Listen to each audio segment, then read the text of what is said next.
Hello प्यारे बच्चों, कैसे हैं आप सब। आज मैं परमुटेशन एंड कॉम्बिनेशन का सेकेंड लेक्चर लेकर के आया हूँ।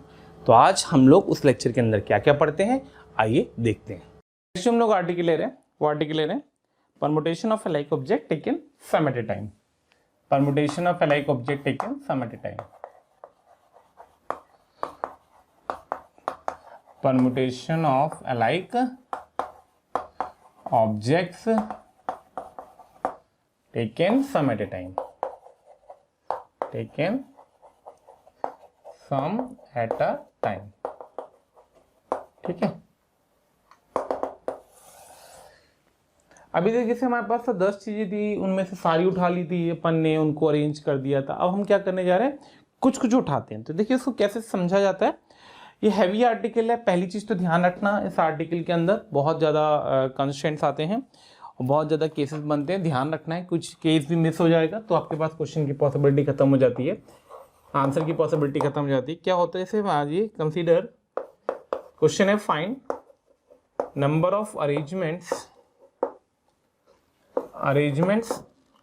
Of 5 letters, 5 letter word from the letters of the word,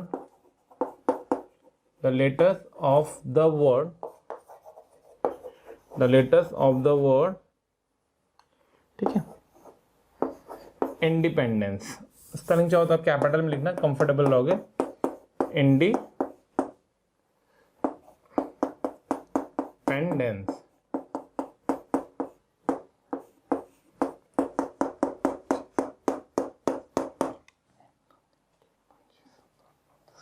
ठीक है। 12 लेटर वर्ड है, 5 लेटर वर्ड बनाना है अपने को इंडिपेंडेंस से। तो देखिए क्या होता है इसके अंदर, सोचिए जैसे अपने पास मान लीजिए मैं INDPE उठा लूं और लेटर्स बना दूं, या फिर मैं NDP उठा लूं और EN उठा लूं से लेटर बना दूं, या फिर मैं 2 E उठा लूं, 2 N उठा लूं, 1 C उठा लूं से लेटर्स बना दूं। तो ये सारी पॉसिबिलिटी के लिए हम इसको कैसे समझते हैं, आइए वो देखते हैं। ठीक है, इसमें हमें कैटेगरी करानी पड़ती है और वर्ड्स को फ्रेम करना पड़ता है। तो जैसे मैंने यहाँ पे आई लिखा, ठीक है, आई का बैग हो गया, एक एन का बैग टांगा, जो लेटर्स थे, एक डी का था, एक ई का था, फिर एक पी का था और फिर एक सी का था। होपफुली मैंने सारे टांग दिए होंगे। चलिए, तो आई का एक लेटर था, एन के अपने पास 3 लेटर हैं, डी के अपने पास 2 लेटर हैं, ई के अपने पास 4 लेटर हैं, पी के अपने पास 1 लेटर है, सी के अपने पास 1 है। 4 3 7 2 9 10 11 12। ठीक है, तो ये अपन ने बैग टांग दिए इन लेटर्स के। अब अपन क्वेश्चन को कैसे करा जाता है ये वो समझते हैं। ठीक है, तो यहाँ पे सीरियल नंबर होता है कि कितने केसेस बनते हैं, उनको हम सीरियल नंबर वाइज, यहाँ पे कैटेगरी या केस फॉर्मेशन कुछ भी बोल सकते हैं। यहाँ हम उसका सिलेक्शन करते हैं पहले और फिर यहाँ पे हम उसका अरेंजमेंट करेंगे। ठीक है, टोटल कैलकुलेशन करते वक्त पहला केस लिया अपन ने। भाई सोचिए अपन को 5 लेटर वर्ड बनाने थे। कितने लेटर वर्ड बनाने? 5 लेटर वर्ड बनाने हैं। तो हम 5 लेटर में मैक्सिमम अलाइक कितने उठा सकते थे? 4 अलाइक। तो अपन ने पहली कैटेगरी उठाई कि 4 अलाइक उठा लिया और एक डिफरेंट उठा लिया। ठीक है, दूसरा केस बनाया कि 3 अलाइक उठा लिया और 2 अनदर अलाइक उठा लिया। ठीक है, 3 मान लो मैंने यहाँ से निकाल लिए और 2 यहाँ से निकाल लिए, तो भी 5 आ जाएगा। तीसरा केस मैंने बनाया कि 3 अलाइक उठा लिए और दोनों डिफरेंट उठा लिए। ठीक है, चौथा केस मैंने बना लिया कि 2 अलाइक उठा लिए, 2 अनदर अलाइक उठा लिए और एक डिफरेंट उठा लिया।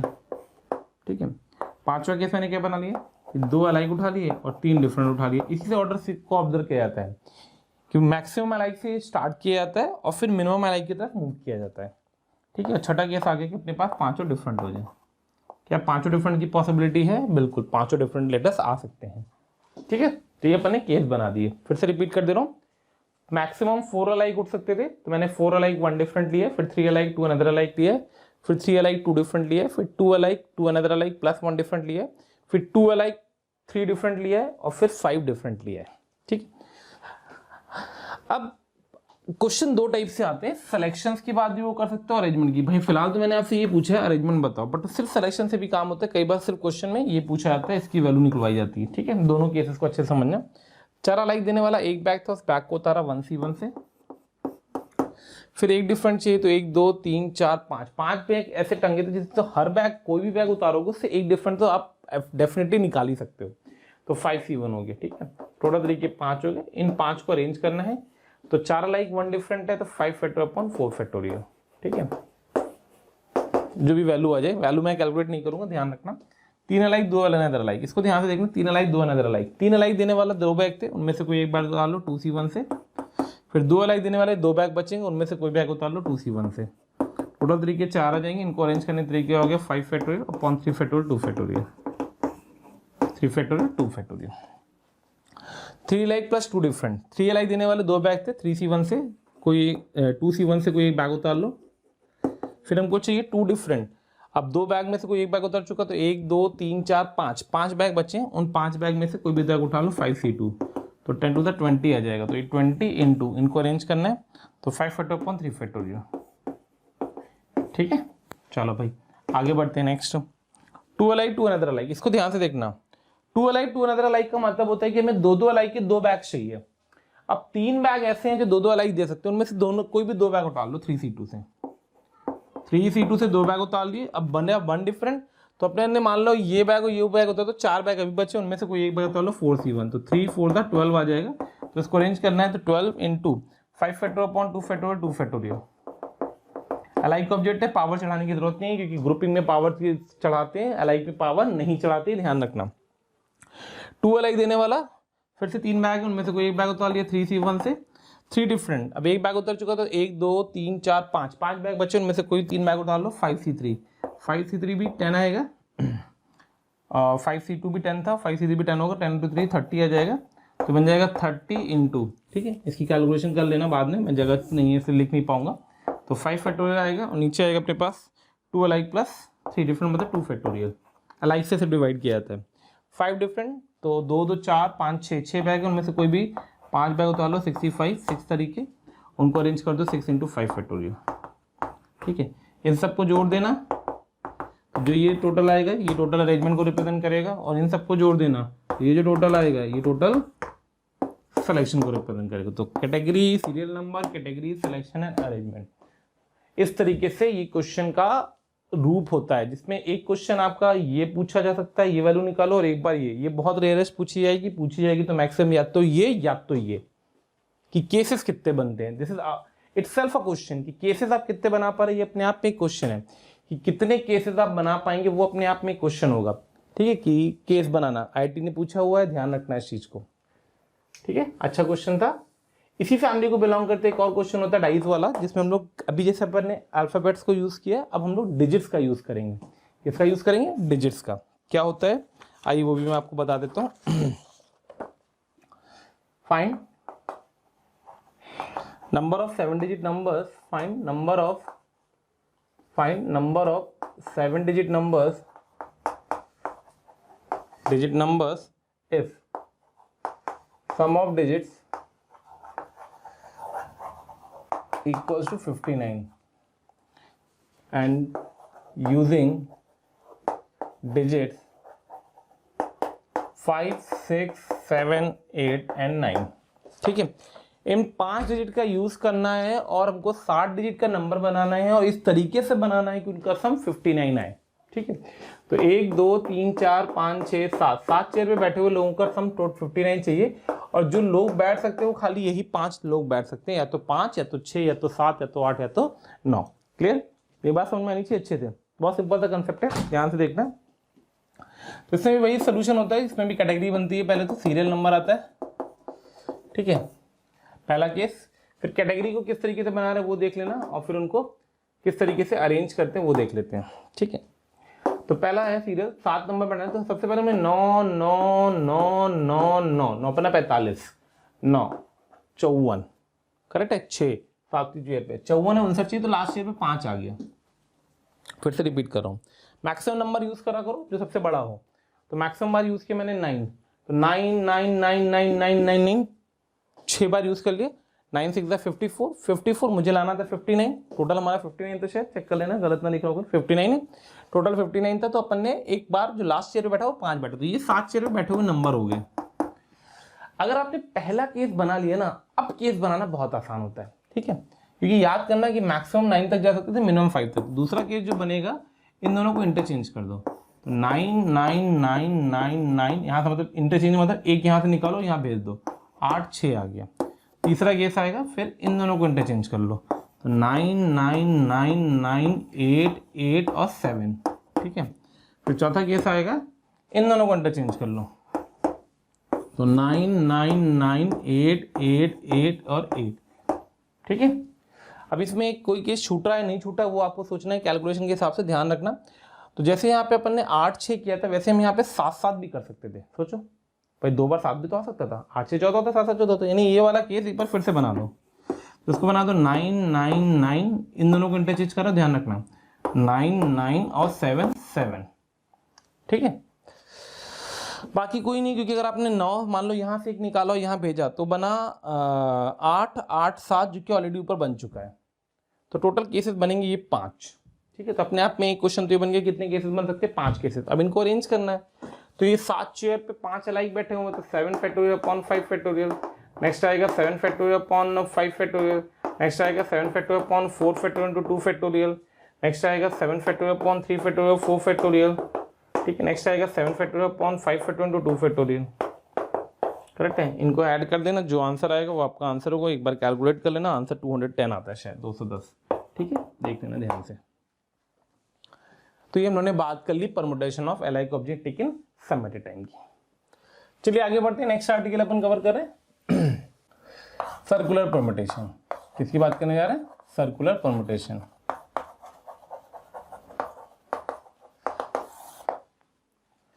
सर्कुलर परमुटेशन का क्या मतलब होता है, जैसे लीनियर परमुटेशन की बात करें, एक लाइन में बैठे हैं तो हम बात कर रहे थे, यहाँ सर्कुलर परमुटेशन की बात करने का मतलब है कि सर्किल में अगर लोग बैठे हैं तो हम किसकी बात करते हैं। तो बेसिक फंडा होता है कि अगर n लोग सर्किल में बैठे तो उनके नंबर ऑफ वेज होंगे n-1 फैक्टोरियल, ठीक है। अगर clockwise anti clockwise arrangement same होगा तो n फैक्टोरियल को बाई 2 से कर देंगे, 2 से डिवाइड कर देते हैं। बाकी सब कुछ सेम रहता है लीनियर परमुटेशन के हिसाब से। बेसिक थ्योरी में अगर आप जाना चाहते हो तो मैं इसको सिंपल सा फंडा एक तरीके से और बता सकता हूँ। जैसे मान लें A B C D बैठा हुआ था, इसको कैसे आता है, ये इसका प्रूफ देखना हो तो प्रूफ समझ लो। ये B था, मान लें ये A था, ये C था और ये D था।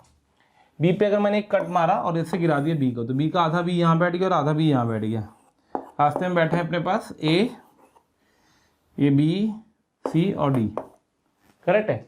अब देखो जितनी बार ये तीनों आपस में अरेंज होंगे, मान लो मैं तुमसे बोलूँ 4 लोग सर्किल बैठे, नंबर ऑफ वेज क्या होगा, तो आंसर बोलोगे 4-1 का फैक्टोरियल दैट इज 3।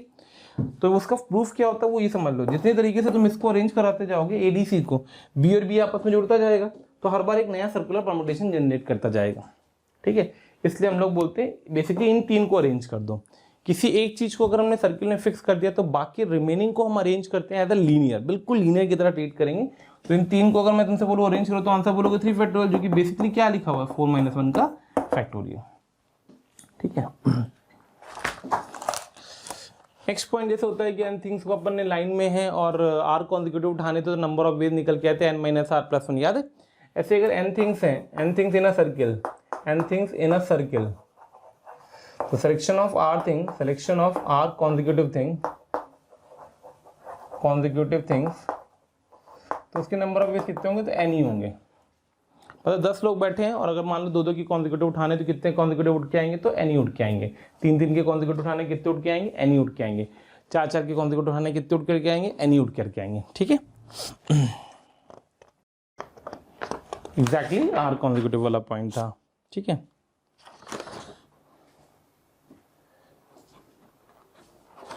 हाँ, अब जैसे लाइन में n लोग बैठे होते हैं, ठीक है, उनमें से r लोगों को अगर हमें उठाना है तो नंबर ऑफ वेज होता है NCR। ऐसे अगर n लोग सर्किल में बैठे हुए हैं उसमें से हमें r लोगों को उठाना है तो उसकी भी नंबर ऑफ वेज क्या होंगे, NCR, ठीक।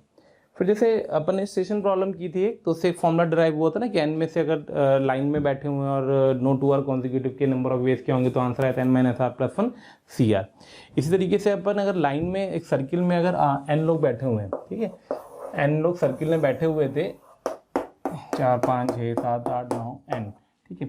इसमें से अगर r लोगों को उठाना है नो टू आर कॉन्जिक्यूटिव तो उसका फॉर्मूला होता है NC1 इंटू n-1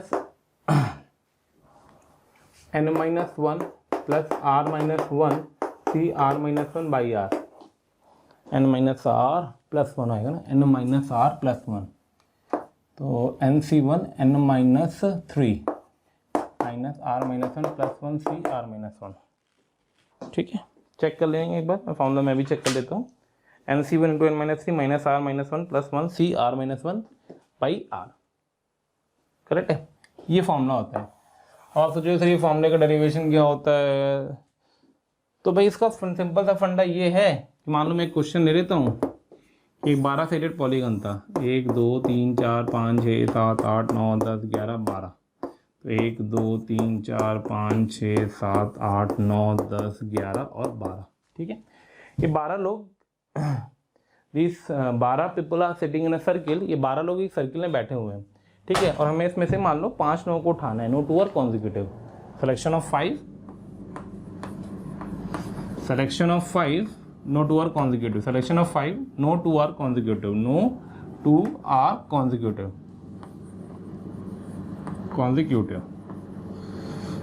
ठीक है, तो अंडरलाइन करो, no two are consecutive, selection of 5, 5 लोगों को उठाना है, नो टू आर कॉन्जिक्यूटिव, और 12 लोग सर्किल में बैठे होंगे। सिंपल सा क्वेश्चन लिया अपन ने कि 12 लोग एक सर्किल में बैठे हो, उसमें से 5 लोगों को उठाना है, नो टू आर कॉन्जिक्यूटिव। तो कैसे करते हैं इसको, किस तरीके से इसको इंटरप्रेट किया जाता है, आइए वो देखते हैं।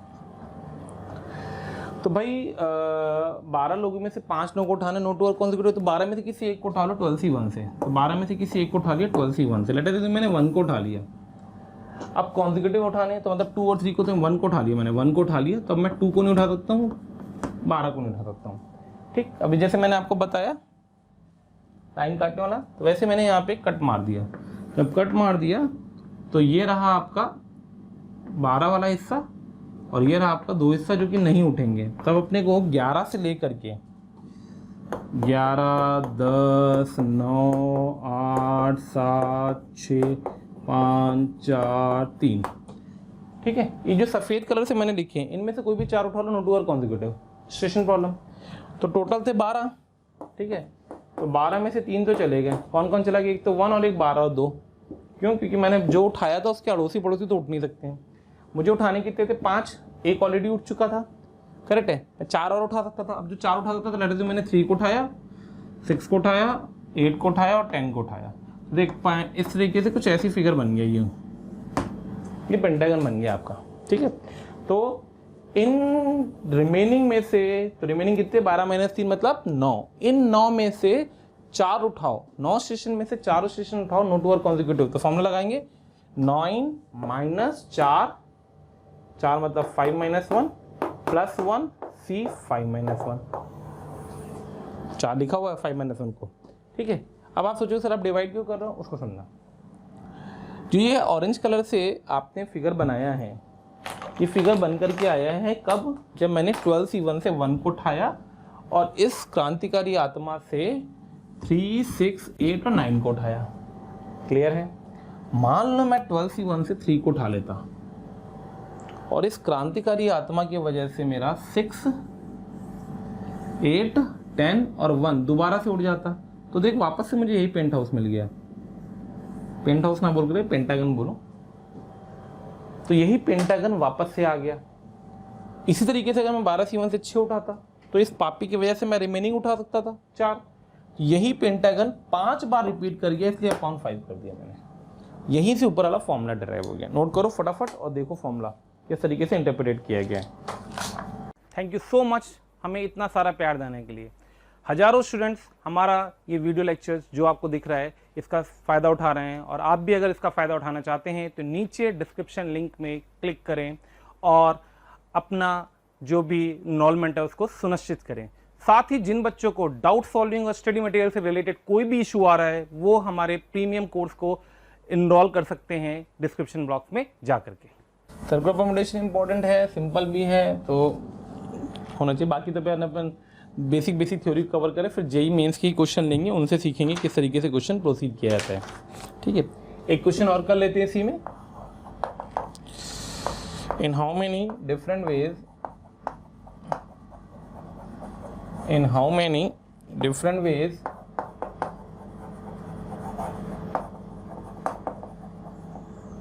letters of word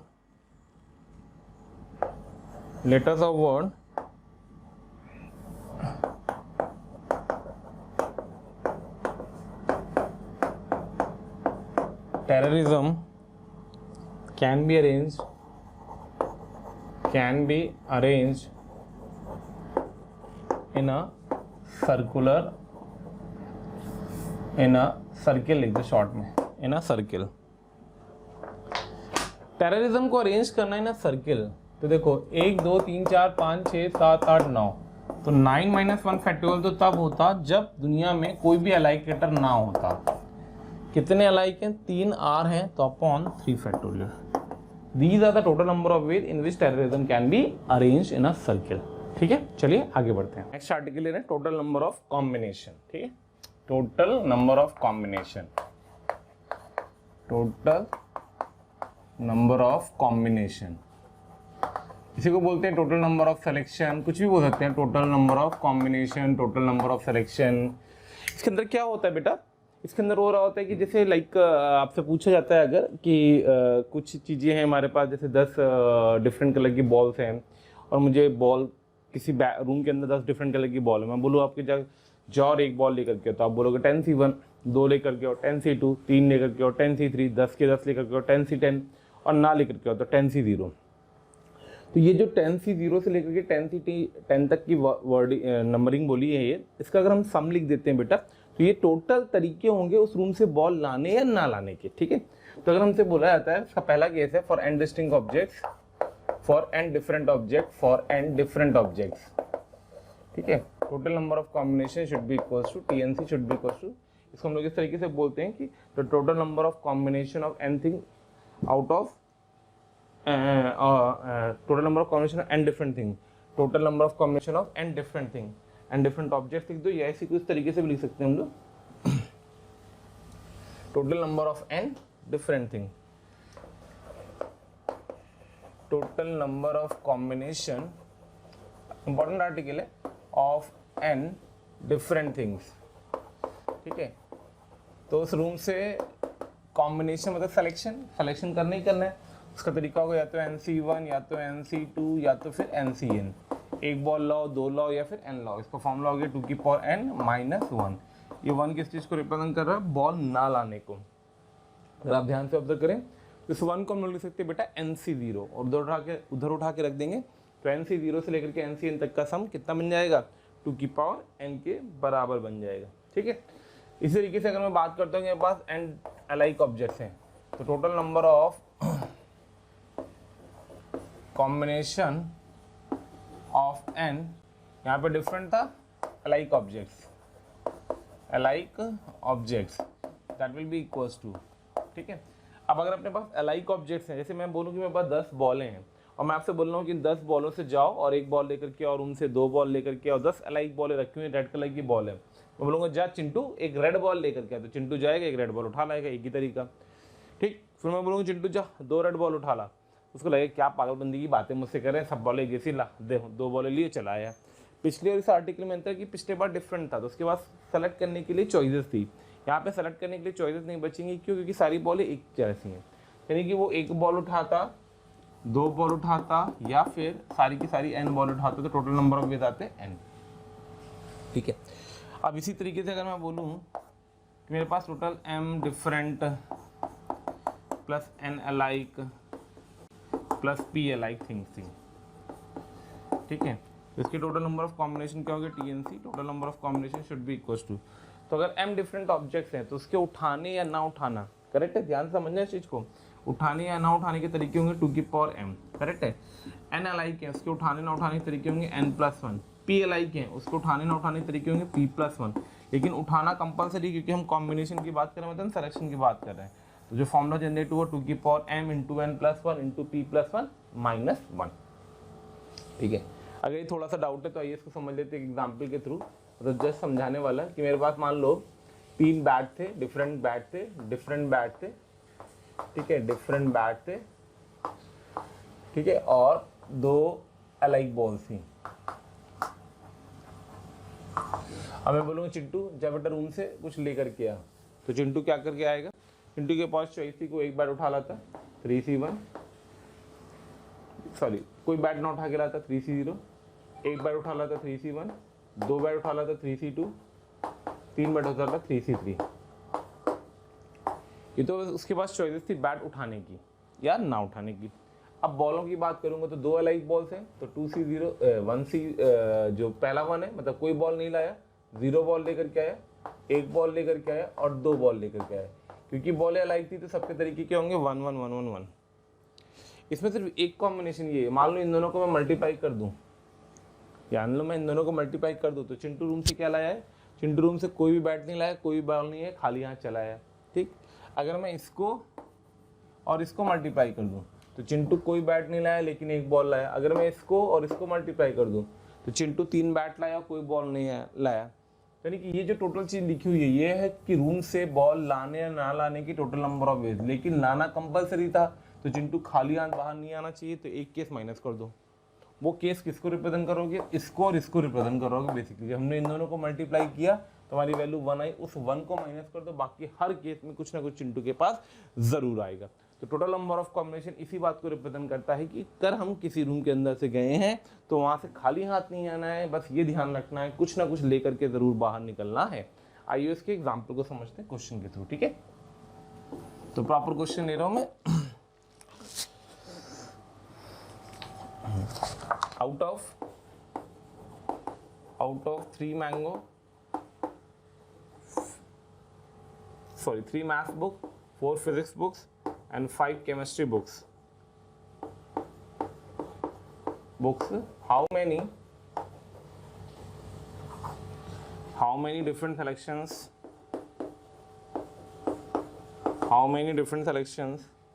of books can be made so that each selection contains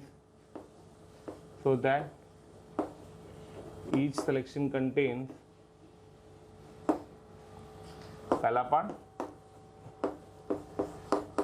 exactly 1 book of each subject, exactly 1 book of each subject.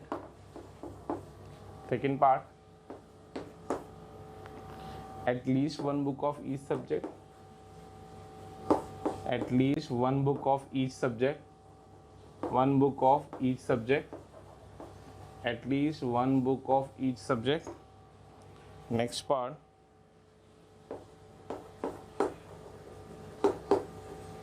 taking at least 1 book, taking at least 1 book. भाई देखिए exactly 1 book of each subject चाहिए उसको, तो हमको क्या दिया गया, हमको एक कलेक्शन ऑफ बुक्स दे दिया गया, 3 मैथ 4 फिजिक्स एंड 5 केमिस्ट्री। तो टोटल चीज़ें दे दी गई हैं 5 3 8 4 12 किताबें हमें दे दी गई हैं, जिसमें 3 मैथ की है, 4 फिजिक्स की हैं, 5 केमिस्ट्री की। कॉमन सेंस कह रहा है, बहुत ही कॉमन सेंस की बुक्स है, अलाइक तो मान ही नहीं सकते हैं, बट वो डिफरेंट डिपेंड करता है क्योंकि स्पेसिफाइड नहीं कर रखी है। तो अगर स्पेसिफाइड नहीं कर रखी है तो हम इसको सबको डिफरेंट मानेंगे। ठीक है, तो all books are different books. अब उसने बोला exactly 1 book of each subject, हर सब्जेक्ट की एग्जैक्टली एक किताब आनी चाहिए हमारे पास, करेक्ट है। तो कम एटलीस्ट एग्जैक्टली एक ही किताब आनी है। तो 3 मैथ्स की किताब थी, उनमें से एक मैथ्स की किताब उठा लो 3C1, 4 फिजिक्स की किताब थी उसमें से एक फिजिक्स की किताब तो 4C1 इंटू 5 केमिस्ट्री की किताब उसमें से एक केमिस्ट्री की किताब तो 5C1। This is the answer for the first part, 3C1 into 4C1 into 5C1। क्यों? क्योंकि एग्जैक्टली 1 बुक चाहिए हमें। कौन सी चीज़ से मतलब नहीं, हमें सिर्फ एक बुक चाहिए थी तो हमने एक बुक उठा लिया उस तरीके से। फिर उससे सेकेंड पार्ट में आपसे पूछा है at least 1 book of each subject, कम से कम एक किताब हर सब्जेक्ट की चाहिए, मतलब कम से कम एक तो मैथ्स होनी चाहिए, कम से कम एक फिजिक्स होनी चाहिए, कम से कम एक केमिस्ट्री। ठीक है, तो 2 की power 3 the total number of ways in which we select और reject the maths book -1 selection compulsory, कम से कम एक का, इनटू इसको हम लोग इस तरीके से बोलते हैं at least total number of combination को हम लोग बोलते हैं एटलीस्ट 1 सिलेक्शन, एटलीस्ट 1 सिलेक्शन। इसको हम लोग इस तरीके से बोलते हैं एटलीस्ट 1 सिलेक्शन, कम से कम एक सिलेक्शन तो जरूर होना चाहिए, जो कि ये लिखा हुआ है। ठीक है, डिफरेंट चीजें दे रखी थी, तो 2 की पावर n-1 वाला फॉर्मूला है, 2 की पावर 3-1, 2 की पावर 4-1, 2 की power 5-1। Hopefully you can easily understand what I want to explain you all. ऐसा मैं मान रहा हूँ कि आपको ये बात बहुत अच्छे से समझ में आ रही है कि 2 की पावर 3-1, 2 की पावर 4-1 और 2 की power 5-1 is the number of ways in which you can select at least one math, at least one physics and at least one chemistry. taking at least one book, कम से कम एक किताब दे दो, अगली case से बोला, चाहे वो फिजिक्स की हो, चाहे वो केमिस्ट्री की, चाहे वो मैथ्स की, मेरी बला से। तो अपन क्या करेंगे, 2 की पावर टोटल तरीके होते हैं, 3 किताबें मैथ्स की थी, 4 फिजिक्स की थी, 5 केमिस्ट्री की थी, -1 क्योंकि कम से कम एक किताब लेना जरूरी है। मेरी बात समझ में आ रही होगी किस तरीके से टोटल नंबर ऑफ कॉम्बिनेशन को मैं एक्सप्लेन करना चाह रहा हूँ।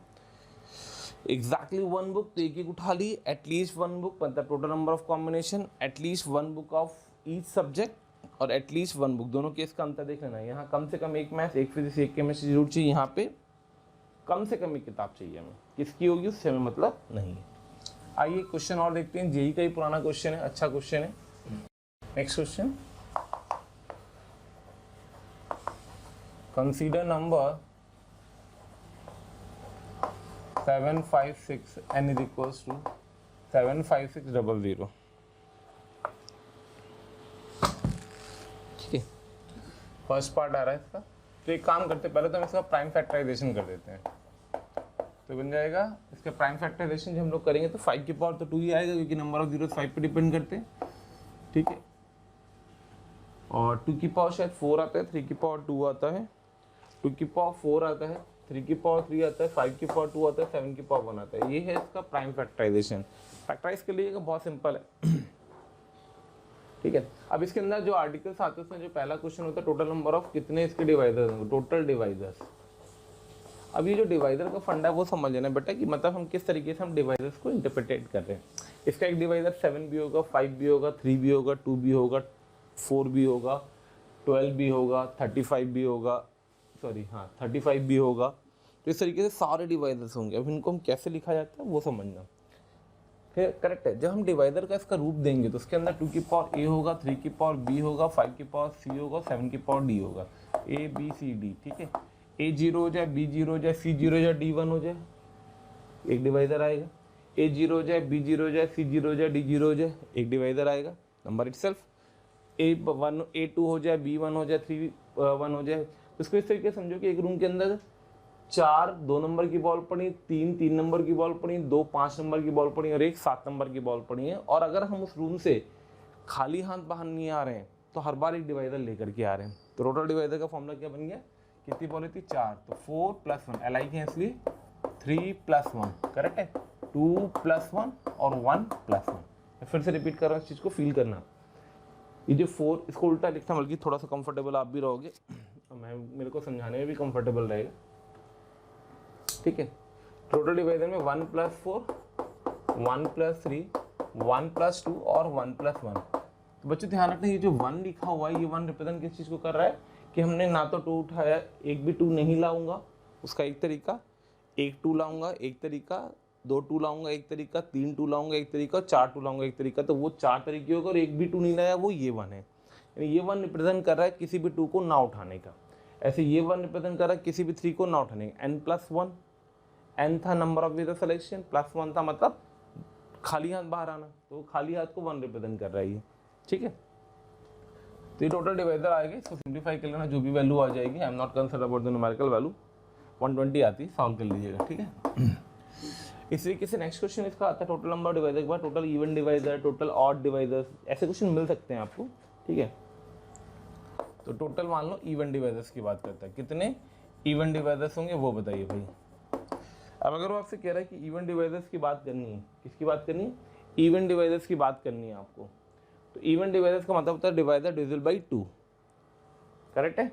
टोटल इवन डिवाइडर्स की बात करें तो इवन डिवाइडर्स का मतलब होता है डिवाइडर डिविजिबल बाई 2, मतलब कम से कम एक 2 होना मस्ट है, मतलब एक की वैल्यू 1 से स्टार्ट होगी, ये 0 से स्टार्ट हो रही थी तो इसको छोड़ के बाकी सब आ जाएगा। यानी कि 4 × 1 + 3 × 1 + 2 × 1 + 1, तो ये आ जाता है शायद 96 आते हैं, कैलकुलेट कर लेना 96 आ जाएगा। अब अगर मान लो पूछता है आपसे थर्ड पार्ट ऑड डिवाइडर्स बताओ, ये समझ में आ गया ना, कम से कम एक 2 होना मस्ट है।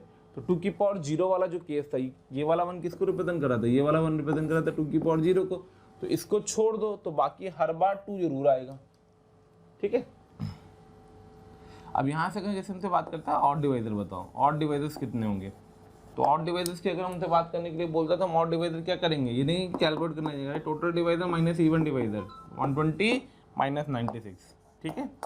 इस तरीके से नेक्स्ट अगर हमसे बात करते हैं divisor divisible by 15, divisor divisible by 15, भाई 15 से डिविजिबल हो, 15 मतलब एक 3 चाहिए और एक 5 चाहिए, एक 3 चाहिए और एक 5 चाहिए, तो यहाँ से ये हटेगा और यहाँ से ये हटेगा, 1 + 4 रहेगा, 3 रहेगा, 2 रहेगा और 1 + 1 रहेगा, जो भी आ जाए कैलकुलेट कर लेना। इस तरीके से अगर आपसे पूछता है डिवाइजर डिविजिबल बाई 21, 21 का मतलब वो 7 तो 3, यानी एक 3 चाहिए तो 3 की पावर 0 को हटा दो, और एक 7 चाहिए तो 7 की पावर 0 को हटा दो, जो आ जाएगा वो इसका आंसर होगा।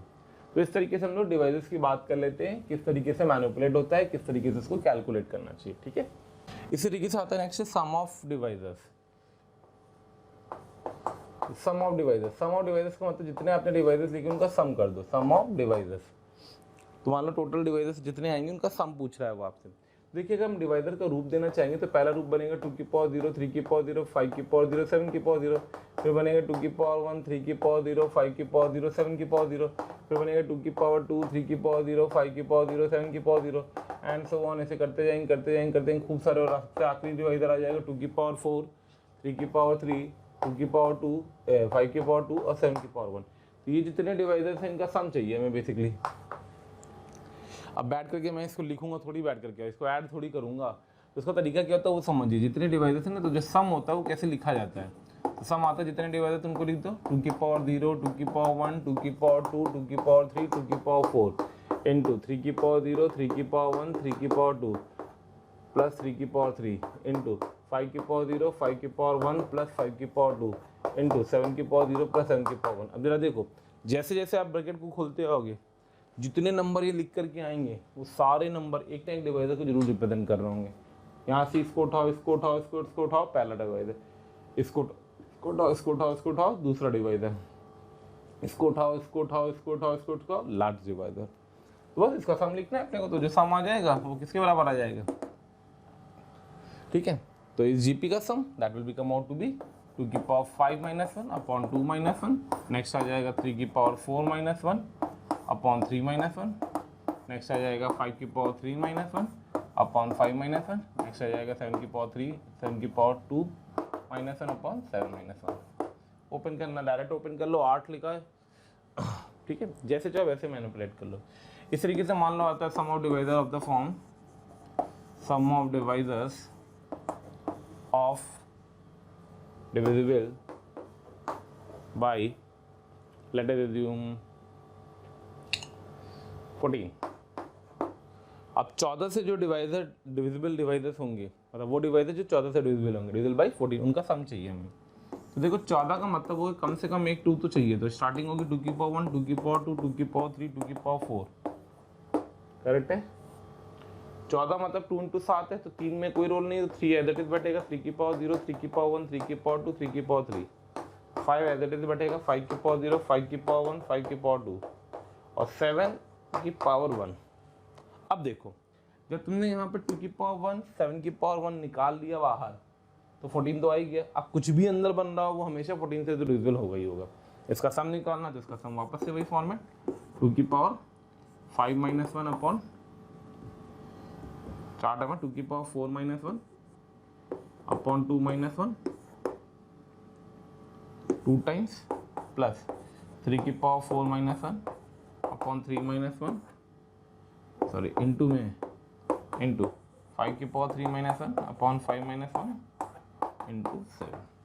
तो इस तरीके से हम लोग टोटल नंबर ऑफ डिवाइसेस को हैंडल करते हैं। बहुत सारे फॉर्मेट्स आते हैं, हमने पहले से कुछ पर्टिकुलर फॉर्मेट्स करा दिए, divisible by 14, sum of devices, ठीक है, total number of even divisor, total divisor, odd divisor, divisible by 15, divisible by 21। तो ध्यान रखना छोटा सा आर्टिकल है बट थोड़ा सा इंपॉर्टेंट आर्टिकल है। चलिए आगे देखते हैं।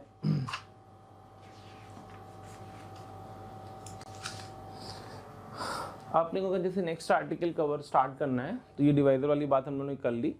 अब अगर मान लें हम लोग को नेक्स्ट आर्टिकल रिवाइज करना है, तो नेक्स्ट आर्टिकल रिवाइज करने से पहले हम एक छोटा सा चार्ट बनाते हैं और उस चार्ट से हम चीज़ों को अंडरस्टैंड करेंगे किस तरीके से चीज़ें हमारी इंटरप्रिटेट हो रही है, ठीक है। कई बच्चे हमें कंटिन्यूअसली मैसेज करते हैं, सर इस टॉपिक पे वीडियो बनाइए, सर उस टॉपिक पे वीडियो बनाइए। तो उसके लिए मेरा आप सबसे ये सजेशन है कि आप हमारे यूट्यूब चैनल को सब्सक्राइब करें और बेल आइकन को हिट करें, जिससे आपको सारे नोटिफिकेशन प्रॉपर मिलते रहे। रीज़न इसका क्या है कि कई बार ऐसा होता है कि जिस टॉपिक की आप डिमांड कर रहे हो उसकी वीडियोस ऑलरेडी हमने बना रखे हैं और यूट्यूब चैनल पे हमारे पड़े हुए हैं, तो वो सारे नोटिफिकेशन आपको प्रॉपरली टाइम टू टाइम मिलते रहें। इसके लिए आप हमारा जो यूट्यूब चैनल है उसको सब्सक्राइब करें और हमारा बेल आइकन को हिट करें।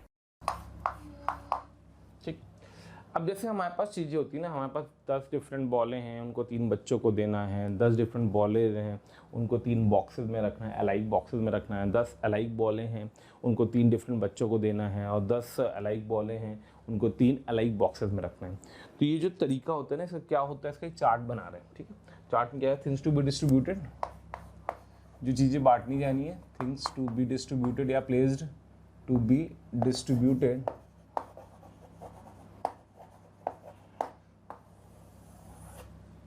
चीज़ें जो बांटी जानी है या चीज़ें जो रखी जानी है, प्लेस्ड भी लिख सकते हैं, डिस्ट्रीब्यूटेड भी लिख सकते हैं। यहाँ पे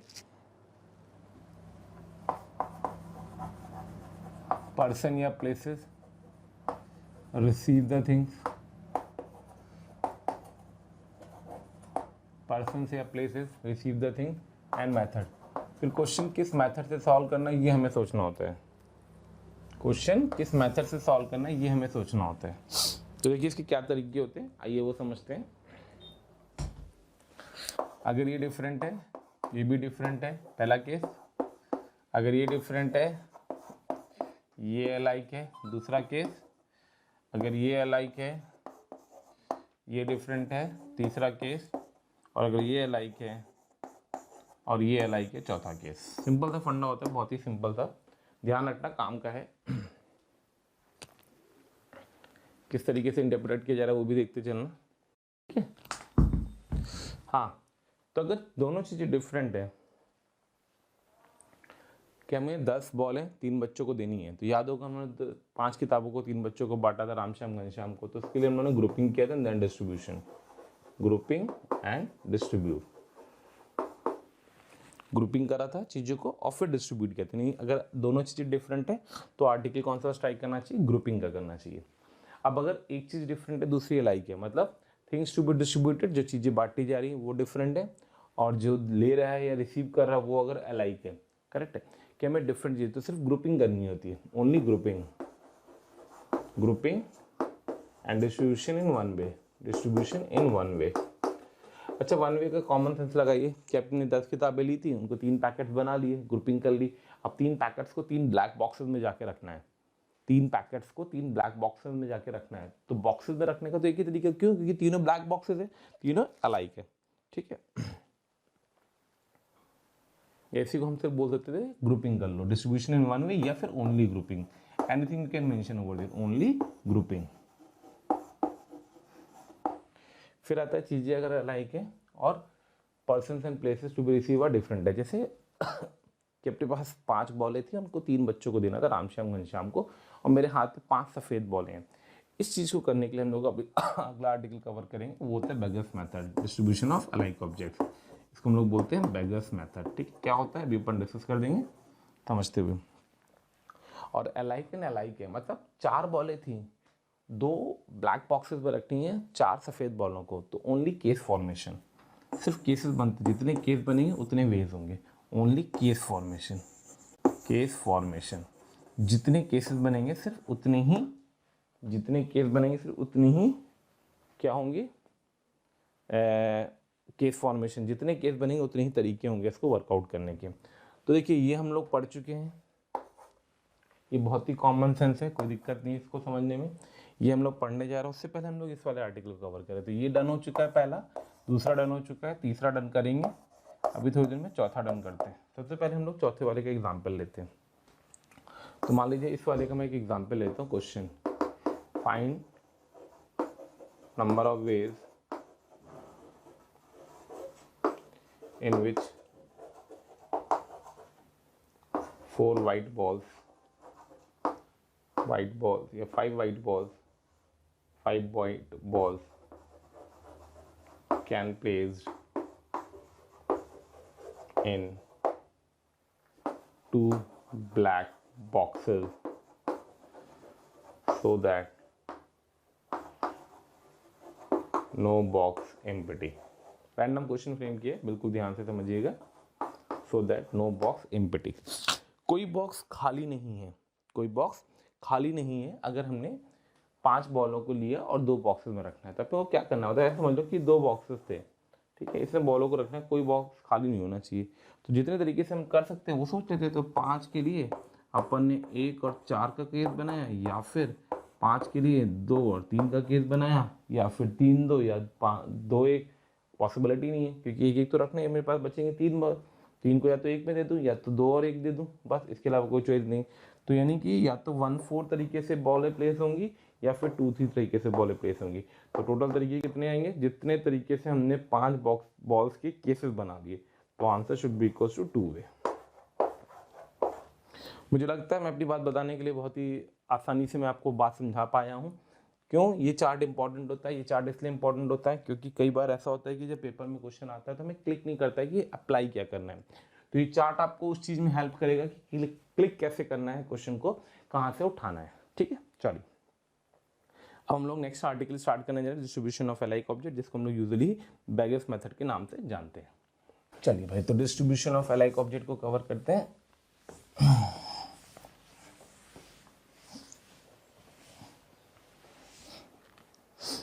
तो बात कर रहे हैं distribution of alike object.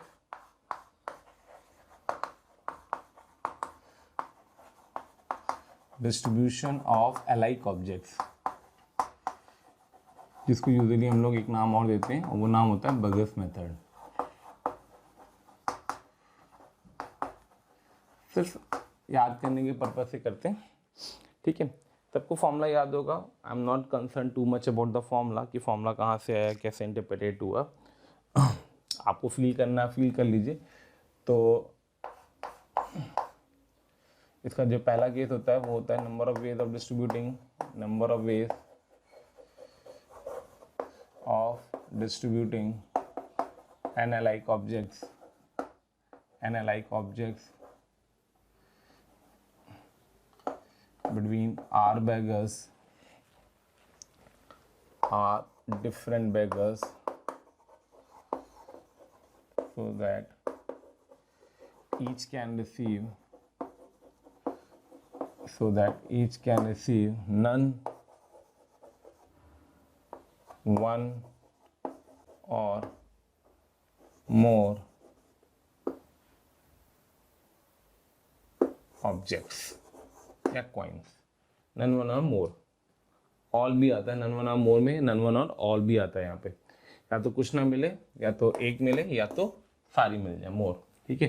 Is, इसका फॉर्मूला होता है n minus R plus 1 C R minus 1, n plus R minus 1 C R minus 1, sorry, n plus R minus 1 C R minus 1, n plus R minus 1 C R minus 1, ठीक है।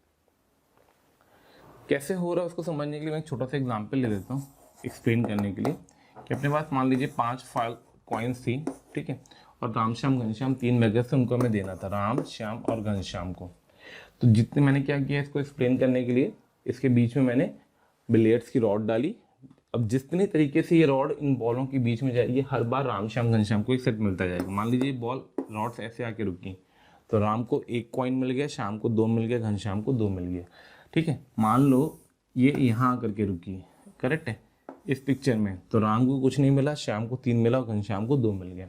ऐसे मान लो ये उठ करके यहाँ से यहाँ आ गई, तो फिर राम को भी कुछ नहीं मिला, श्याम को 5 मिल गई, घनश्याम को कुछ नहीं मिला।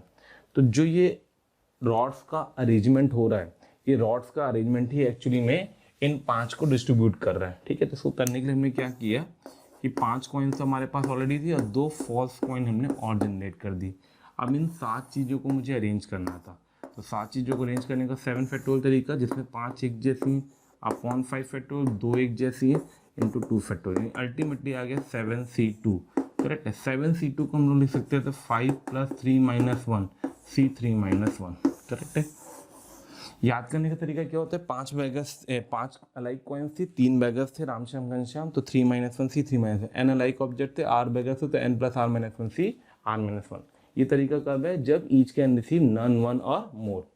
अगर एटलीस्ट वन ऑब्जेक्ट होना कंपलसरी था सबके पास, ठीक है। तो नेक्स्ट फॉर्मेट जो आता है उसका बी कि number of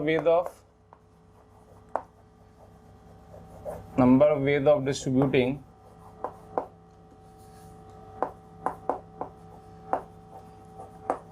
analytic objects among R beggars so that each can receive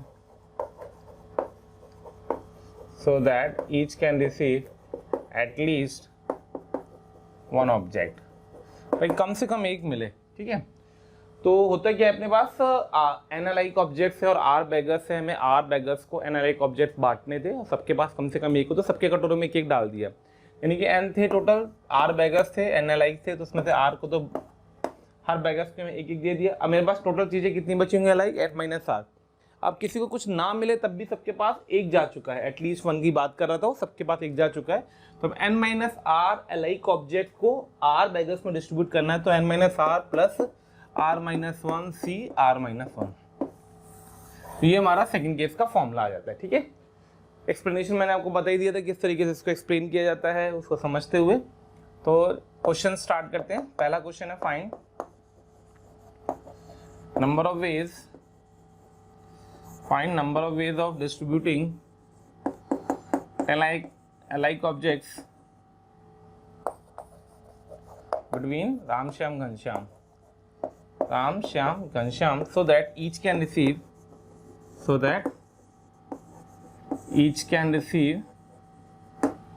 none, one or more coins, so that each can receive none, one or more coins, ठीक है। तो इसको कैसे वर्कआउट करा जाता है?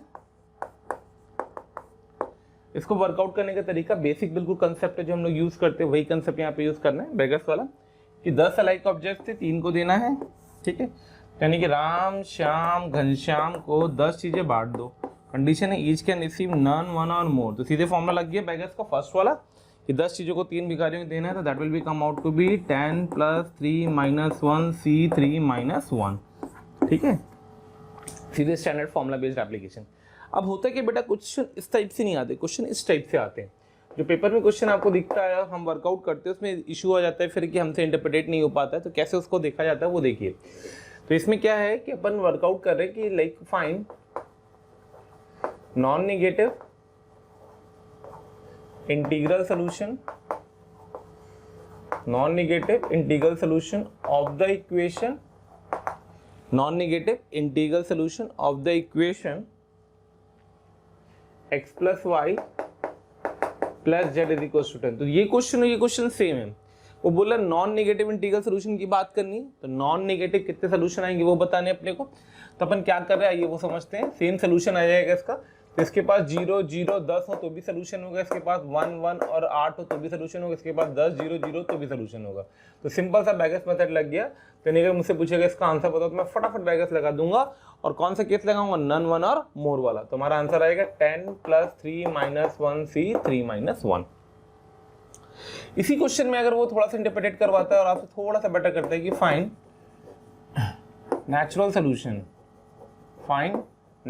Solution of equation same x + y + z = 10। अब जो नेचुरल सोल्यूशन की बात कर रहा है तो बेसिकली वो इसकी बात कर रहा है, एटलीस्ट वन की। नेचुरल मतलब 1 1 1 तो होना ही चाहिए। मतलब इसका सबसे मिनिमम पेयर अगर मैं आपसे पूछूं तो क्या बनेगा? 1 1 और 8, 2 2 और मतलब 2 3 और 5, ऐसे खूब सारे पेयर बनेंगे। तो इसको करने का तरीका क्या होता है कि सबको एक एक दे दो। जब तुमने सबको एक एक दे दिया तो तुम्हारे पास जो इंटरप्रेट करता बच्चा नए 3 नंबर्स आ गए, x y dash z dash = 7। या तो ये कर लो या फिर डायरेक्ट कर दो। अब अगर नेचुरल की बात कर रहा है वो, मतलब कि एटलीस्ट की बात कर रहा है, तो हम इसको ऐसे लिख सकते थे 10 - 3 + 3 - 1 C3 - 1। या फिर मैं यहाँ से लिख देता, मैं यहाँ से बैग सकता 7 + 3 - 1 C3 - 1। देखो दोनों सेम लिखा हुआ है, ठीक है। इंटरप्रेट करने का खाली फर्क है। तो दोनों का सेम आंसर आ गया। इसी तरीके से इसका जो नेक्स्ट क्वेश्चन आता है इसी फैमिली में बिलोंग करते हुए, आइए वो देखते हैं। इसी फैमिली को नेक्स्ट क्वेश्चन जो है बिलोंग करता होता है नंबर ऑफ टर्म्स का। ठीक है, find number of terms in the expansion of a plus B plus C plus D की पावर 20। ठीक है, अब आपसे मैं सिंपल से एक फंडा पूछूं, अगर किसी भी आपने जैसे बाइनोमियल पढ़ा होगा उसमें आपको टर्म्स बताए गए होंगे, तो इस तरीके से अगर मैं इसमें बात करूं, आपसे पूछूं कि इसकी एक्सपेंशन में कोई जनरल टर्म बोलो, मान लो आर टर्म आप लिखोगे, कुछ कोफिशिएंट आएगा, a की पावर x आएगा, b की पावर y आएगा, या x1 लिख दो, x2 लिख दो, c की पावर x3 आएगा और d की पावर x4 आएगा।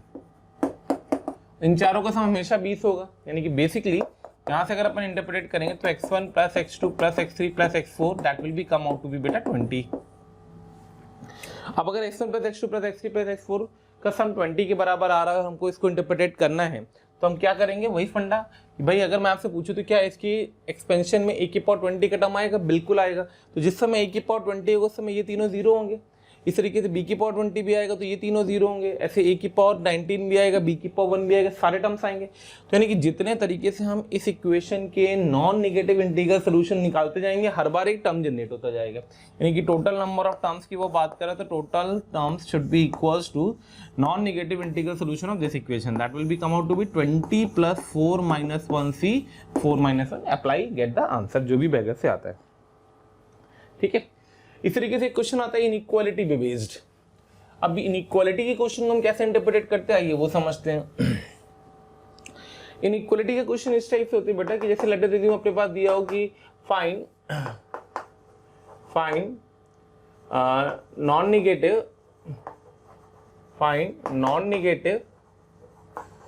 Integral solution of x plus y plus z less than equals to 20। ठीक है, दो क्वेश्चन बनाता हूं, दोनों को ध्यान से देख लेना। अब नॉन नेगेटिव की बात कर रहा है, इनइक्वालिटी की बात कर, तो इसको सॉल्व करने का तरीका क्या होता है वो समझेंगे।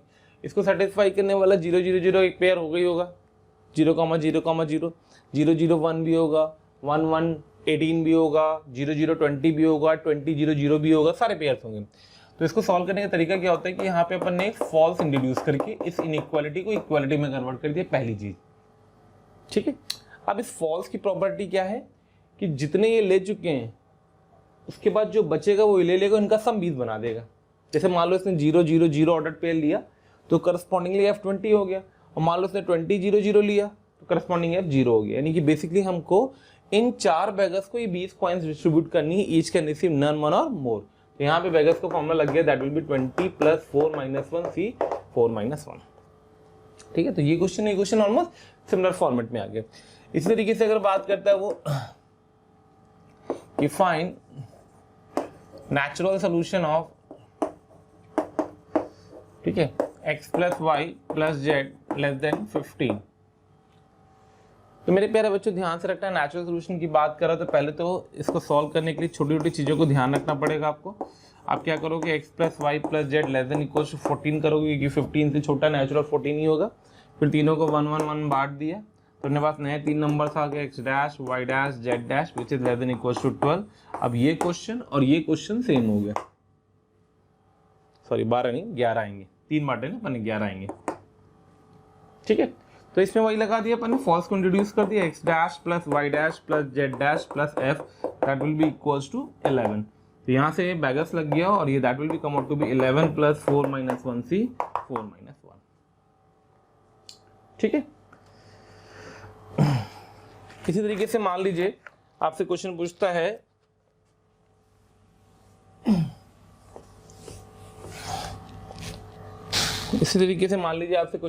है find number of odd natural solution of a plus B plus C equal to 29। ठीक है, ऑड नेचुरल की बात कर रहा है तो सबको ऑड दे दिया, तो पहले लिख दिया 2k1 plus a 1 plus 2k2 plus 1 plus 2k3 plus 1 that will be equal to 29।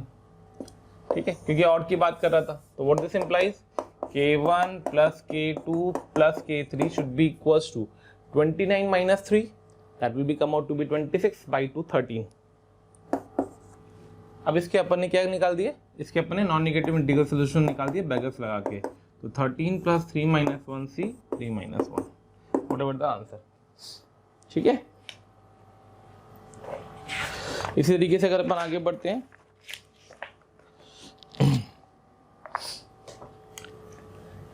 अगर आपको हमारे वीडियो पसंद आ रहे हैं तो आप उसको जरूर से जरूर लाइक एंड शेयर करें। उसके पीछे बेसिक लॉजिक ये है कि बहुत सारे ऐसे बच्चे हैं जिनके जो ये चीज़ें नहीं अभी अडॉप्ट कर पा रहे हैं ईजिली, उन तक ये सारी चीज़ें पहुंच जाएं। इसके लिए हम आपसे बोल रहे हैं इसको लाइक एंड शेयर करें। एक आईटी का ही पुराना क्वेश्चन है, मेंस में भी आया हुआ था, शायद लास्ट ईयर आया है, मुझे एग्जैक्टली याद नहीं बेटा, ध्यान रखना और कैलकुलेशन को तमीज से समझ लेना। Find number of points, find number of points with integral coordinates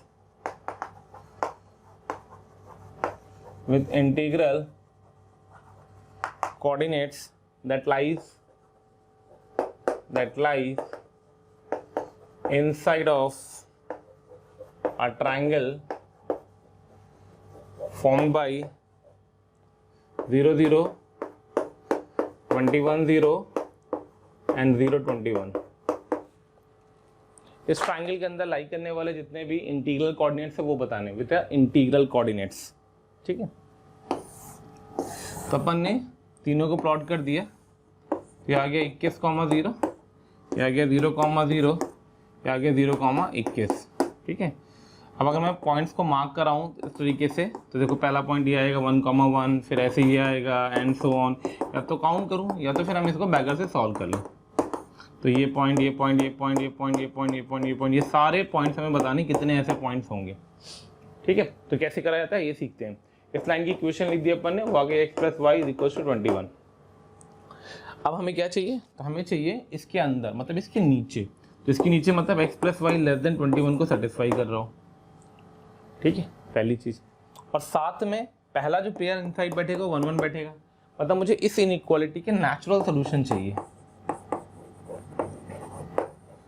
इस इनइक्वालिटी की क्या चाहिए, नेचुरल सोल्यूशन चाहिए। तो देखिए क्या करा अपन ने, x + y, पहले इनइक्वालिटी को विद इक्वालिटी कन्वर्ट किया 20, एक एक बांट दिया, तो एक एक बांट दिया तो अपने पास नए नंबर्स आ गया x' + y' plus false equals to 18। इसमें लगा दिया अपन ने बेगस, तो 18 + 3 - 1 18 + 3 - 1 c 3 - 1। तो your answer should be equal to 20c2। 20c2 correct है।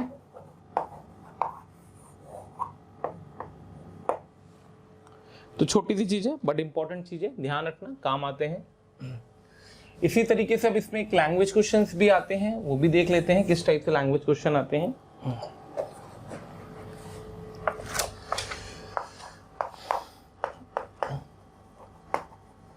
Find number of veg in which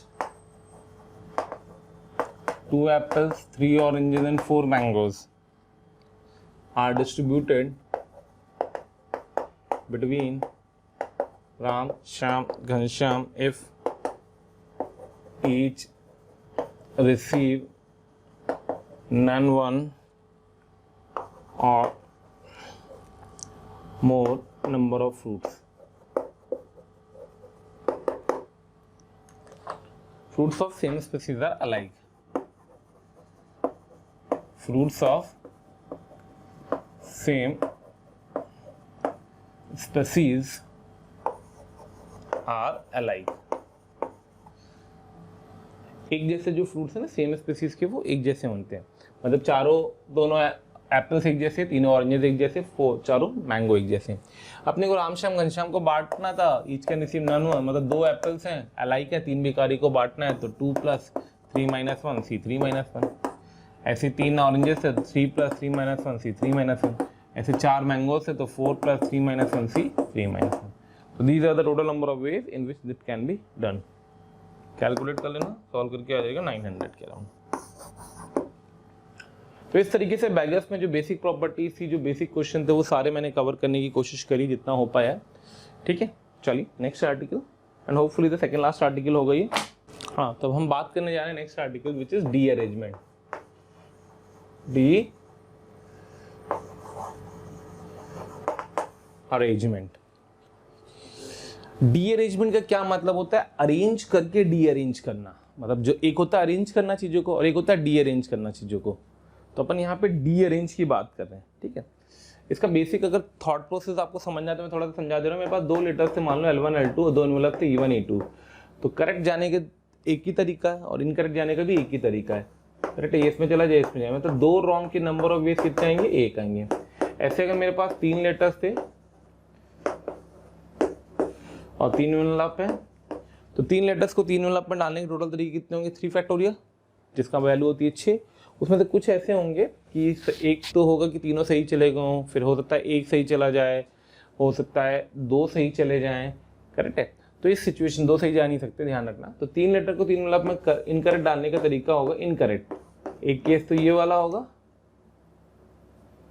sorry ये इसमें गया और ये इसमें गया, या फिर L1 L2 L3 और E1 E2 और E3। तो ये इसमें चला जाए, ये इसमें चला जाए और ये इसमें चला जाए। तो जो 3 रॉन्ग होते हैं उनके बेसिक तरीके होते हैं 2। ऐसे 4 रॉन्ग के होते हैं 9 और 5 रॉन्ग के होते हैं 44। ठीक है, सिमिलरली अगर हम कैलकुलेट करेंगे, याद रखना काम आते हैं। 4 रॉन्ग के तो आंसर आएंगे 9 और 5 रॉन्ग के तो आंसर आएगा 44। ठीक है, छोटी सी चीज़ें बड़ी इंपॉर्टेंट है, ध्यान रखनी चाहिए। इसका फॉर्मूला भी होता है, बुक्स वगैरह में मिला लिखा होता है, आप चाहो तो फॉर्मूला यूज़ करते हो। मैं फॉर्मूला यूज़ नहीं करता, इससे मैं बता नहीं रहा हूँ। ठीक है, सीधे क्वेश्चन करते हैं एक single.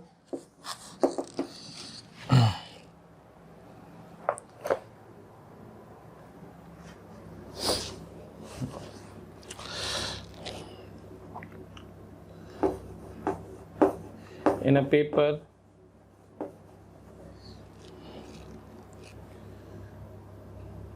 a column match question,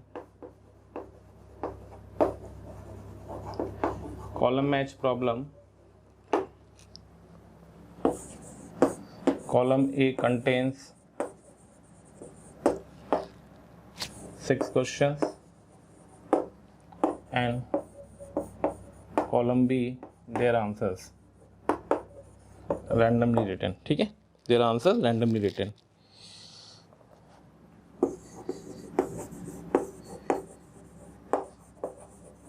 Each question has one correct answer.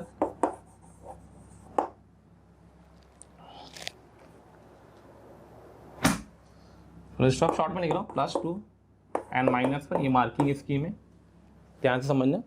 In a paper of a column match, ठीक है, problem column A contains 6 questions and column B their answers randomly written. Each question has one correct answer, +2 for the correct and -1 for the wrong. Find number of ways. Find number of ways in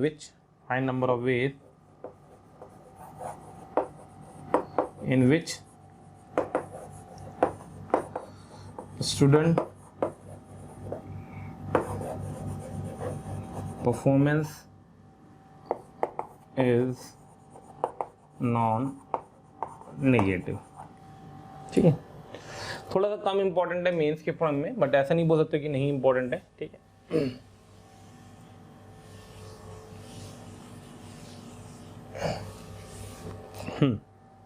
तो भाई देखिए, अगर एक बच्चा 6 question है और 6 के 6 correct कर देता है तो उसके नंबर आ जाते हैं 12। तो परफॉर्मेंस नॉन नेगेटिव की केस को समझना, सॉल्यूशन को केयरफुली कैसे मैं समझा रहा हूँ वो समझना। तो सॉल्यूशन नॉन नेगेटिव, तो योर आंसर, मैं सीधा आंसर लिख रहा हूँ। ठीक है, तो आंसर में 6 करेक्ट कर ले वो, या फिर 5 करेक्ट करे, 1 रॉन्ग करे, पॉसिबल है। अगर सिंगल करेक्ट क्वेश्चन है तो 5 करेक्ट कर चुका है, तो जो छठा होगा तो उसका आंसर ही होगा, तो वो तो केस ही नहीं आएगा। फिर अगला केस आएगा 4 करेक्ट कर ले, 2 रॉन्ग कर ले, ये पॉसिबिलिटी है। अभी उसके मार्क्स हुए 8 में से 2 गए 6। ठीक है, फिर 3 करेक्ट कर ले, 3 रॉन्ग कर ले, अभी इसकी मार्किंग है 6 - 3 3। फिर 2 करेक्ट कर ले, 4 रॉन्ग कर ले, तो अभी इसकी मार्किंग है 2 दूनी 4 - 4 0। बस, अब अगर उसने 1 करेक्ट और 5 रॉन्ग किया तो उसका नंबर निगेटिव आ जाएगा। तो इतने केसेस में उसकी परफॉर्मेंस क्या रहेगी? Non negative.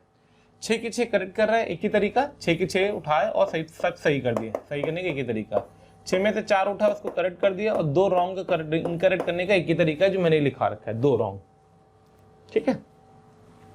फिर 3 करेक्ट करने का, 6 में से 3 उठाया करेक्ट करने का एक ही तरीका, और 3 रॉन्ग करने के 2 तरीके होंगे जो मैंने अभी बताए, ठीक है। याद कर लोगे तो काम आएगा, वरना फॉर्मुला लगा लेना। फॉर्मुला आपको पता होगा, नहीं पता होगा तो बुक्स वगैरह में फॉर्मुला दिया हुआ, मैं टाइम नहीं वेस्ट कर रहा हूँ फॉर्मुला लिखवा करके।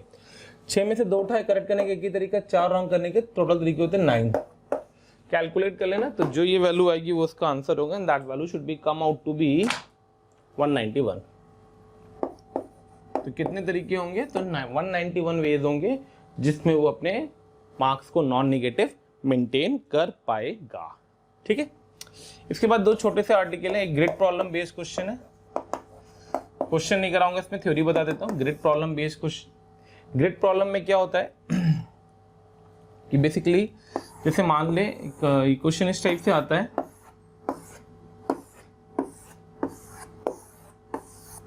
ठीक है।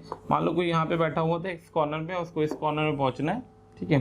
तो यहाँ से यहाँ तक जाने के लिए उसके पास 1 2 3 4 5 हॉरिजॉन्टल स्टेप है, और 1 2 3 वर्टिकल स्टेप है, ठीक है।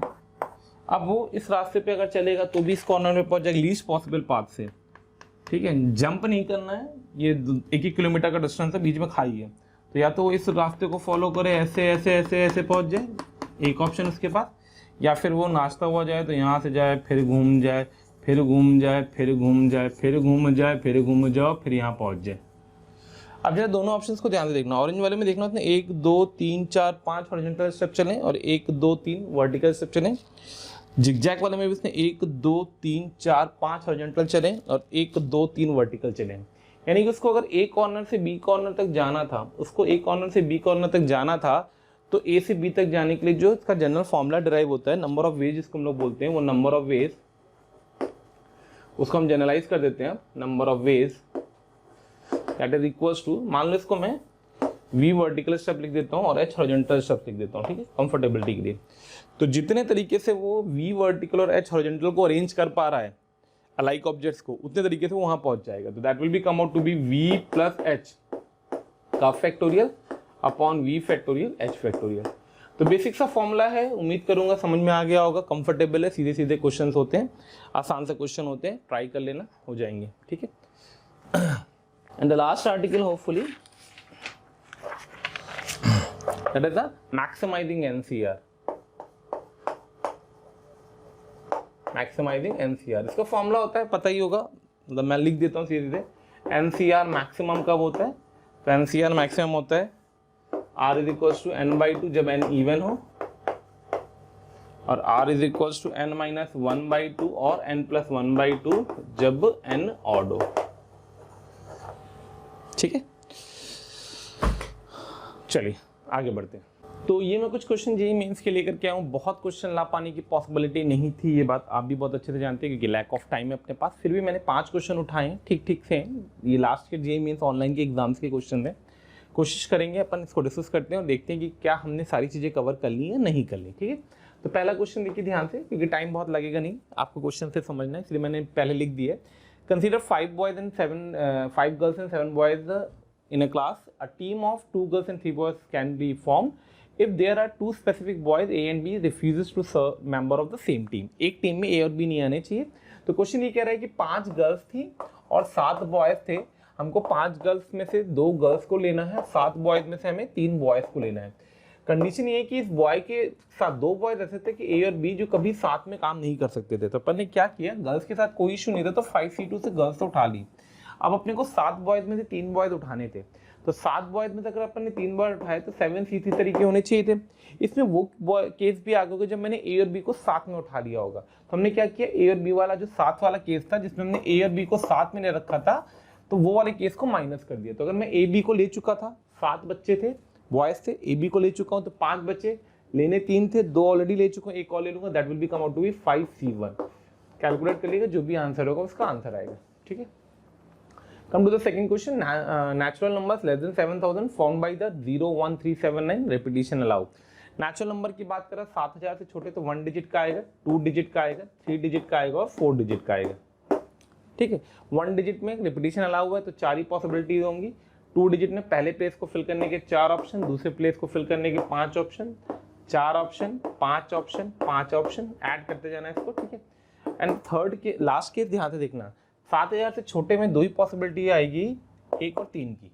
यानी पहले प्लेस को फिल करने के लिए अपने पास 2 चॉइसेस हैं, 1 और 3, बाकी में रिपीटिशन अलाउ है तो 5 × 5 × 5 ऐड कर देना, जो आएगा वो इसके रिस्पेक्टिव आंसर होगा, ठीक है। Come to the third question, ध्यान से देखना समझते हुए। ये तरीका मैं आपको बता रहा हूँ किस तरीके से हम पेपर में अटेम्प्ट कर रहे हैं क्वेश्चंस को, ठीक है। Number of function from 1 to 20 onto 1 to 20 such that f k is a multiple of 3 where k is a multiple of 4। तो पहली चीज़ तो के मल्टीपल ऑफ 4 चाहिए, तो के की क्या क्या पॉसिबिलिटीज आ सकती हैं। के मल्टीपल ऑफ 4 चाहिए हमें, तो जो के होगा इसी से आएगा, तो वो आ जाएगा 4, 8, 12, 16 और 20। सिमिलरली जो एफ के होगा वो 3 का मल्टीपल आना चाहिए, तो एफ के अंदर जो पॉसिबिलिटीज आएंगी 3 का मल्टीपल वो इससे गिरेगा एफ के, तो 3 आएगा, 6 आएगा, 9 आएगा, 12 आएगा, 15 आएगा और 18 आएगा, ठीक है। बाकी के लिए कोई कांस्टेंट नहीं है और ऑन टू होना ही होना है, ठीक है। फंक्शन बनना ही बनना है, तो 20 एलिमेंट यहाँ है, 20 एलिमेंट यहाँ है, 20 factorial is the total number of onto functions. खैर स्पेसिफिकेशन आ गया, मतलब इन 5 को तो इन्हीं 6 में से देना है, तो पहले वाले को पहले हम इन 5 को एडजस्ट कर देते, तो टोटल वेस्ट जो आ जाएंगे, टोटल वेस्ट TW पहले 4 के लिए 6 चॉइसेस हैं, 8 के लिए 5 बचेंगे, ऑन टू होना है, 5 के बाद इसके लिए 4 बचेंगे, 12 के लिए 4 चॉइसेस, 16 के लिए 3 चॉइसेस, तो 20 के लिए 2 चॉइसेस। ये तो हो गई कि इन 5 को मैंने एडजस्ट कर दिया, ठीक है। ऑन टू फंक्शन बनना था तो इन 5 के लिए तो मैंने एडजस्ट कर दिया। अब कहानी बचेगी रिमेनिंग 15 एलिमेंट यहाँ भी और बैठे हैं, फंक्शन बनाने के लिए इन 15 को और यूज़ करना है। और यहाँ पे कितने बचे होंगे, जब मैंने 5 यूज़ कर लिया तो कितने और बचे अपने पास, 15 और बचे हैं, तो उन 15 को उन 15 में अरेंज करने कोई इशू नहीं आएगा, तो बन जाएगा 15 factorial. And your answer should be come out to be 6 factorial into 15 factorial. जो भी फॉर्मेट होगा फॉर्मेट से आप चेक कर लीजिएगा, ठीक है। Come to the fourth question. उसे बोला है all possible number of form by 1 1 2 2 2 2 3 4 4 taken all at a time, the number of such number in which odd digit occupy even places. देखो टोटल 9 डिजिट्स हैं, 1 2 3 4 5 6 7 8 9। इसमें जो इवन प्लेसेस होंगे odd digit occupy even places, तो 1 होगा, 2 होगा, 3 होगा, 4 होगा। इन 4 प्लेसेस से मुझे ऑड डिजिट्स को ऑक्यूपाई कराना है। ऑड डिजिट मेरे पास 1 1 और 3, 3 ऑड डिजिट को इन 4 प्लेसेस पे ऑक्यूपाई कराना है, ठीक है। रिपीटिशन अलाउ है, ध्यान रखना, मतलब वो परमुटेशन ऑफ अलाइक ऑब्जेक्ट है। तो इन 4 प्लेसेस में से मैंने 3 प्लेस को सेलेक्ट किया, उसमें इन 3 डिजिट्स को बैठा दिया। इन 3 डिजिट्स को उन 3 प्लेसेस में बैठाने का तरीका होगा 3 फैक्टोरियल अपॉन 2 फैक्टोरियल, ठीक है। रिमेनिंग अपने पास बचेंगी 1 2 3 4 5 ये, और एक जो इसकी बची होगी 6, और रिमेनिंग 6 लेटर्स अपने पास बैठे हुए हैं, तो 6 फैक्टोरियल जिसमें 4 2 हैं और 2 4 हैं, तो 4 factorial into 2 factorial. Permutation of alike object वाला आर्टिकल है ये, ठीक है। Come to the last question. Number of ways of choosing 10 objects out of 31 objects of which 10 are identical and remaining 21 distinct, ठीक है। 31 ऑब्जेक्ट थे जिसमें 10 अलाइक थे और 21 डिफरेंट थे, और हमें इसमें 10 ऑब्जेक्ट उठाने हैं। तो अपने पास चॉइस थी कि मैं 21 डिफरेंट में से 10 उठा लूँ, कोई अलाइक ना उठाऊँ। ना उठाने का एक तरीका permutation of total number of combination की बात कर रहा हूँ। 21 डिफरेंट थे तो 21 डिफरेंट में से 9 उठा लूँ और 1 अलाइक उठा लूँ। 1 अलाइक उठाने का भी एक ही तरीका है, ऐसे करते जाएंगे। और 21 डिफरेंट में से कुछ ना उठाऊँ, 10 के 10 अलाइक उठा लूँ, ठीक है। बाइनोमियल के एप्लीकेशन से ये सम ऑफ द बाइनोमियल कोएफिशिएंट लिखा हुआ है 21C0 से 21C20 which is nothing else 2 की पावर 21/2। आंसर आ जाएगा 2 की पावर 20। ये बाइनोमियल का पार्ट है, उम्मीद करूँगा आता होगा। तो मेरे प्यारे बच्चों, इस तरीके से अपन ने पीएनसी के अंदर होपफुली मैंने काफ़ी चीज़ें कवर करने की कोशिश करी। टाइम की बहुत कमी थी, मैंने बहुत शॉर्ट करने की कोशिश करी, फिर भी मैंने सारी चीज़ें आपको बताई हैं। होपफुली आप इसको अच्छे से रिवाइज करेंगे और क्वेश्चंस पे प्रोसीड करेंगे। मेरा सजेशन हमेशा आपसे रहता है कि आप प्रॉब्लम्स पे ज़्यादा फोकस करें। तो मैंने आपको थ्योरी का पूरा पार्ट कराते हुए मिनिमम क्वेश्चंस के थ्रू, मिनिमम थ्योरी के थ्रू क्वेश्चंस के इलस्ट्रेशन, जेई के क्वेश्चन भी दिखा दिए मैंने आपको। तो होपफुली ये आपके हेल्पफुल होगा और बहुत अच्छे से प्रैक्टिस करिएगा। Thank you so much, best of luck. Dear students, आपका जितना प्यार और स्नेह हमें मिल रहा है उससे हमारी मोशन की टीम पूरी तरीके से बहुत ज़्यादा मोटिवेटेड है और आपके लिए दिन रात मेहनत करके बहुत अच्छा कंटेंट बनाने की पूरी तरीके से लगी हुई है। अगर आपको लगता है कि जो यहाँ पे हम वीडियो दे रहे हैं इसके आपको डिटेल्स वीडियोस चाहिए, मटेरियल चाहिए, तो उसके लिए आप हमें कॉल कर सकते हैं 1800 2121 799। Thank you so much.